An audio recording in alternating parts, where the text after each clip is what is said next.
ఎవరో మనల్ని పొగుడుతారనో, ఎవరో మనల్ని ఆకాశానికి ఎత్తుతారనో మనకి ఇష్టం లేనటువంటి నిర్ణయాలని అంగీకరించొద్దు. మీకు ఆ పని సరైంది అనిపిస్తేనే, నిజంగా నచ్చితేనే నిర్ణయం తీసుకోవటానికి ముందడుగు వేయి. అందరినీ అడిగి సలహాలు తెలుసుకో, కానీ చివరగా మాత్రం నీ సొంత నిర్ణయానికే ప్రాధాన్యతనిచ్చి తీసుకున్న నిర్ణయంలో తిరుగులేనటువంటి విజయం గడించి నీదైనటువంటి ప్రత్యేకతను నిలుపుకో. అప్పుడు నీ విలువ పెరుగుతుంది. అంతే తప్ప ఎవరికో నచ్చాలని, ఎవరికో ఇష్టమని తప్పుడు నిర్ణయాలు తీసుకొని తలపెట్టినటువంటి పనిలో ఓడిపోతే నీ విలువ తగ్గిపోతుంది. చివరి నిర్ణయం మాత్రం మీదే అయి ఉండాలి. ఆ నిర్ణయంలో ఎటువంటి తేడా రానంత నిక్కచ్చిగా నిర్ణయం తీసుకోగలగాలి.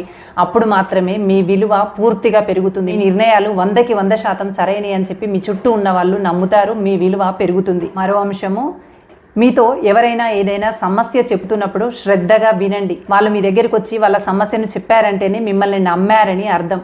అంతేకాని వాళ్ళ నమ్మకాన్ని వమ్ము చేస్తూ సమస్యను విన్న తర్వాత దాన్ని తీసుకెళ్ళి